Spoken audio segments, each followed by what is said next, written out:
बड़ी खबर पर इंडिया डेली 24/7 की निगाह बनी हुई है। हमारे तमाम रिपोर्टर्स लगातार फील्ड में मौजूद हैं। हम जल्दी से एक रिएक्शन, ये जो पूरी सिचुएशन बनी है, शाह साहब का ले लेते हैं। शाह साहब, इस पूरी सिचुएशन को आप कैसे देख रहे हैं? हम ये माने कि अब हम और पाकिस्तान युद्ध के मुहाने पर है और पाकिस्तान को अंतिम सबक सिखाने का वक्त आ चुका है।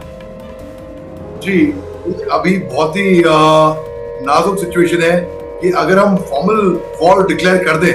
देखिए, मैं कभी भी वॉर जंग के पक्ष में नहीं रहता हूं। मैं फौजी आदमी हूं, मैं सरहद पे रहा हूं और मैं 30 मीटर के फासले पे पाकिस्तान के साथ रहा हूं कि वो वहां पर और यहाँ पे हम। बिल्कुल सही। डेली फायरिंग होती थी जी, डेली, क्योंकि मैं मालूम है जंग में नुकसान दोनों का होता है जी। किसी का कम, किसी का ज्यादा, मगर होता नुकसान दोनों का है जी।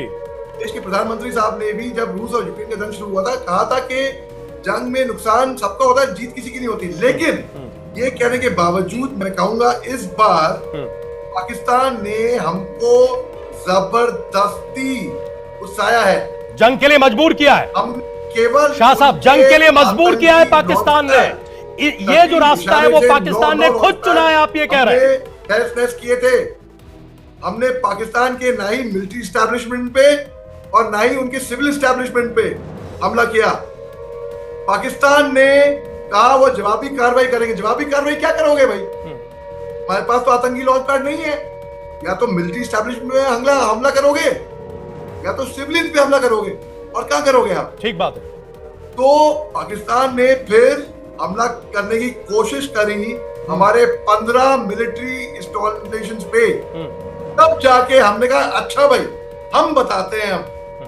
हमने उनके जो एयर डिफेंस सिस्टम था पहले तो उसको उड़ाया। सबसे पहले तो वो उड़ाने के बाद जब जड़ से उड़ गया तो कोई भी आए जाए मार के चल जाए। ईरान आए, तालिबान आए, जो मार खा चुके हैं ये पहले, ठीक बात है, अफगानिस्तान से भी कोई भी आए जाए, हमसे भी इतने बेशरम है। उसके बाद फिर उसके बावजूद भी ये सुधरे नहीं, के बावजूद भी फायरिंग हुई। इन्होंने हमारे सिविल एस्टैब्लिशमेंट पे आर्टिलरी शेलिंग करी, हमारी सिविल कैजुअल्टी हुई है, छोटे छोटे मासूम बच्चे मरे हैं इनकी फायरिंग में।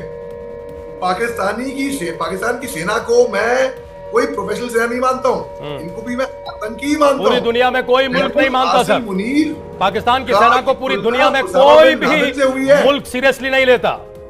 और आप सोचिए, ये एक ऐसा फौजी जो शांतिपूर्वक है वो बोल रहा है, जो कहता है जंग नहीं होनी चाहिए। लेकिन मेजर अली शाह, सीधा जवाब ये दीजिए कि पाकिस्तान के टुकड़े टुकड़े होंगे क्या? क्योंकि बीएलए की तरफ से हमले तेज कर दिए गए हैं, भारत की तरफ से हमले तेज कर दिए गए हैं। पाकिस्तान के पास लड़ने के लिए गोला बारूद नहीं है, हर मोर्चे पर पाकिस्तान लड़ नहीं सकता। तो क्या पाकिस्तान के टुकड़े टुकड़े इस बार हो रहे हैं? शाम को बलूचिस्तान की तरफ से बयान आया कि हम इंडिपेंडेंस डिक्लेयर कर रहे हैं, हम अपना देश डिक्लेयर कर रहे हैं। हिंदुस्तान की सरकार हमें दावत दे, हमें न्योता दे, आकर अपनी एम्बेसी खोलनी है हमको हिंदुस्तान के अंदर। ऐसा बलूचिस्तान की तरफ से बयान आया।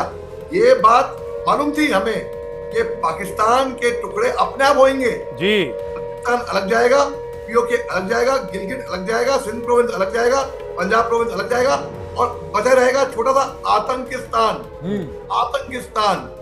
हमारे देश के प्रधानमंत्री साहब ने सही कहा था कि सजा जरूर मिलेगी, इसकी ये कल्पना भी नहीं कर सकते हैं। मेजर शाह, आप हमारे साथ बने रहिए, आपसे बातचीत जारी रखेंगे। लेकिन इस वक्त बड़ी खबर आ रही है दिल्ली के साउथ ब्लॉक से।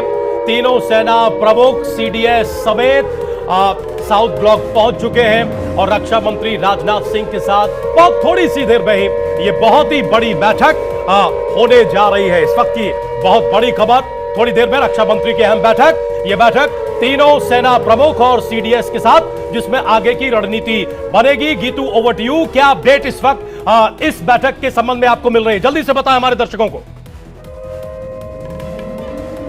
बिल्कुल, और मैं आपको बता दूं कि अब से कुछ देर के बाद ये बैठक शुरू हो जाएगी और तीनों सेना के अध्यक्ष इस बैठक में शामिल है, सीडीएस शामिल है और इसी को लेकर चर्चा की जाएगी। यहाँ पर डीजीएमओ भी इस बैठक का हिस्सा बनेंगे, तो चर्चा की जाएगी आगे की रणनीति क्या रहेगी और ये पूरी जानकारी यहाँ पर साझा की जाएगी कि कल किस तरह से पाकिस्तान की तरफ से ड्रोन्स फेंके गए हैं, किस तरह से उधर से शेलिंग की गई है। तो ये तमाम तरह की डिटेल्स जो है वो यहाँ जीतू, सुबह 10 बजे एक प्रेस कॉन्फ्रेंस होने वाली है सेना की तरफ से। प्रेस कॉन्फ्रेंस में क्या कुछ कहना है, किन जानकारियों को साझा करना है, क्या उसकी रूपरेखा भी इस मीटिंग में तैयार की जाएगी क्या?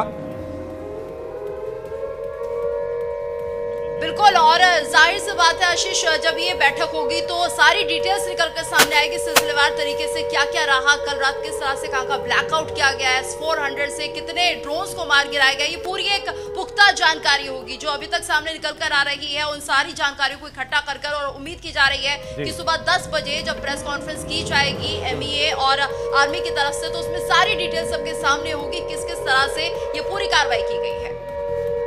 बने रहिए आप हमारे साथ और तमाम अपडेट्स हमारे दर्शकों तक पहुंचाते रहिए। रिटायर्ड कैप्टन अनिल गौर साहब हमारे साथ जुड़ चुके हैं। बहुत ही स्वागत और सैल्यूट गौर साहब आपको। हम क्विक रिस्पांस इस पूरी सिचुएशन पर आपका जानना चाहते हैं। किस तरफ हम बढ़ रहे हैं, क्या हम मुकम्मल वॉर की तरफ बढ़ रहे हैं गौर साहब?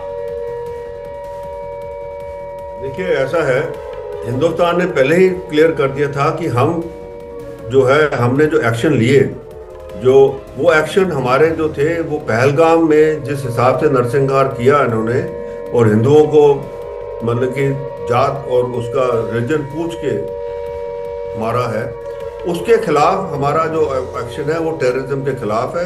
अगर पाकिस्तान जो टेररिज्म जो बेसिस हैं, जो इनके टेररिज्म जो आका है, उनको अगर उनको वो कर देता है, हवाले कर देता है, खत्म कर देता है, तो हिंदुस्तान कुछ नहीं करेगा। पाकिस्तान नहीं माना।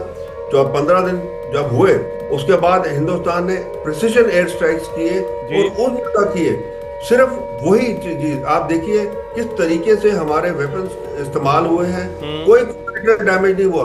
बिल्ट अप एरिया में थे वो, कोई उसके साथ की बिल्डिंग नहीं गिरी। सिर्फ वही जगह है जहाँ पे ये इनके गढ़ थे, जो इनके रहने के ठिकाने थे, जो टेररिज्म के, और वो 9 जगह जो है सारे के सारे इन्होंने किए। पाकिस्तान कभी सोच भी नहीं सकता था ये वो। उसके बाद क्या हुआ, फिर भी हिंदुस्तान ने कहा देखिए हमने बड़ा क्लियर कर दिया है, हमने ना कोई मिलिट्री इंस्टॉलेशन पे किया हमला, ना कोई सिविलियन इंस्टॉलेशन में किया, हमने सिर्फ उसी पे किया है जहां ये इनके गढ़ थे। और उसका प्रमाण आ गया है कि पाकिस्तान फौज और ये जो कितनी इनके साथ घनिष्ठता है ये टेररिस्ट के साथ में। जब उनके जनाजे के अंदर आपने देखा कितने हाई रैंकिंग जो हैं ये फौजी थे और कई ताबूतों के ऊपर पाकिस्तान का झंडा लपेटा हुआ था। इसका मतलब उन जगह पे भी इनके जो आर्मी के लोग थे वो वहां थे, या तो वो ट्रेनर थे या इंस्ट्रक्टर। किसके लिए थे वो जानता है, पाकिस्तान जानता है, जो बार बार कहता है जी हमारा कोई इसके टेररिज्म के साथ ताल्लुक ही नहीं। सारी दुनिया ने देख लिया, पाकिस्तान पूरा नंगा हो गया। फिर पाकिस्तान की जो नेशनल सिक्योरिटी काउंसिल की मीटिंग के बाद में इनके डिफेंस मिनिस्टर ने क्या कहा, इन्होंने कहा जी देखिए अगर हिंदुस्तान ये इसको नहीं कुछ करेगा, इसके आगे हम कुछ नहीं करेंगे। पर वो देखिए इनकी फितरत देखिए, उसी दिन शाम को क्या किया इन्होंने, हमारे कितने शहरों के 13 शहरों के ऊपर मिसाइल और ड्रोन अटैक किए। तो ये तो हालत है इनकी। फिर हिंदुस्तान ने अपना जो करना था वो किया। दूसरे दिन सुबह ही आपने देखा किस तरीके से उनके 13 जो शहर हैं वहां पे जो है उनका सारा एयर डिफेंस सिस्टम हमारे ड्रोन्स के साथ में वो उनको लाया गया।